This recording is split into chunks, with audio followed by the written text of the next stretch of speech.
दोस्तों, ये कहानी तब की है जब गौतम बुद्ध युवा थे। गौतम बुद्ध के बचपन का नाम सिद्धार्थ था। सिद्धार्थ नाम का अर्थ होता है वह जिसने अपने सभी इच्छाओं को पूरा कर लिया। यह नाम उनके पिता राजा शुद्धोधन ने रखा था, क्योंकि जब बुद्ध का जन्म हुआ था तो सभी ज्योतिषियों और विद्वानों ने यह भविष्यवाणी की थी कि यह बालक बड़ा होकर एक महान सन्यासी बनेगा। परंतु बुद्ध के पिता राजा शुद्धोधन को यह बात अच्छी नहीं लगी। वे अपने पुत्र को एक महान राजा के रूप में देखना चाहते थे, न कि एक सन्यासी के रूप में। वे नहीं चाहते थे कि उनका पुत्र फकीरों का जीवन जिए। इसलिए सिद्धार्थ के रहने की व्यवस्था विलासिता के साथ पूर्ण की गई। उन्हें तरह तरह की सुख सुविधाओं में रखा गया। दुख की अनुभूति तक न होने दी गई। परंतु एक सन्यासी के लक्षण तो बचपन में ही दिख जाते हैं।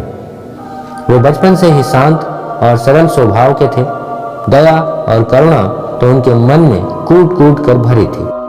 अक्सर सिद्धार्थ एकांत में जाकर ध्यान मग्न रहा करते थे। एक दिन की बात है, सिद्धार्थ अपने बगीचे में एक शांत जगह इसी प्रकार ध्यान मग्न थे।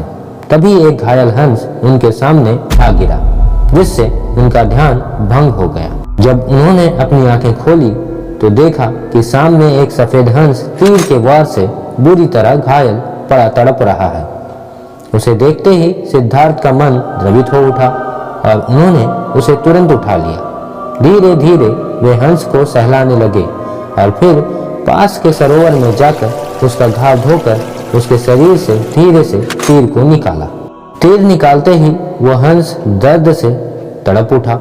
तब सिद्धार्थ ने उसे धीरे से सहलाते हुए उसके घाव पर पट्टी बांधी। उसी समय एक और से कुछ शोर होता हुआ सुनाई दिया और उधर से उनका चचेरा भाई देवदत्त आता हुआ उन्हें दिखा। सिद्धार्थ के हाथ में उस हंस को देखकर देवदत्त काफी खुश हुआ और हंस लेने के लिए सिद्धार्थ के पास दौड़कर आ गया। उसने सिद्धार्थ से कहा, यह हंस तुम्हारे पास कैसे है? मैं तो इसे जहां तहां ढूंढ रहा था। ये मेरा शिकार है, मुझे दे दो। सिद्धार्थ ने देवदत्त की बातों को काटते हुए कहा, नहीं, ये हंस मेरा है। ये तो कब का दम तोड़ देता अगर मैं समय पर इसका इलाज न करता। इस पर देवदत्त ने कहा, यह हंस तुम्हारा कैसे हो सकता है? इसका शिकार तो मैंने किया है। दोनों के बीच में इसी बात को लेकर विवाद हो गया।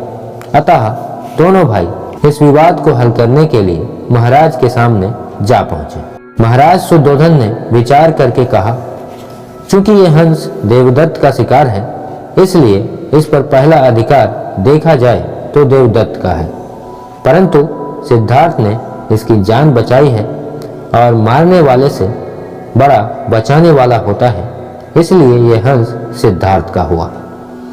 महाराज शुद्धोधन का निर्णय सुनकर सिद्धार्थ की आंखों में एक चमक सी आ गई और वह उस हंस के शरीर पर धीरे से अपना हाथ रख सहलाने लगा। दोस्तों, महात्मा बुद्ध के जीवन की यह घटना हमें मानव जीवन का मूल कर्तव्य समझाती है। जीवन चाहे किसी का भी हो, वह अमूल्य होता है। जितना प्रिय हमें अपना जीवन लगता है, वैसा ही तो वह दूसरों के लिए भी होता है। बुद्ध के अनुसार जिस दिन हम दूसरों के कष्टों को स्वयं महसूस या अनुभूत करने लगेंगे, उस दिन हमारा मानव जीवन सार्थक हो जाएगा।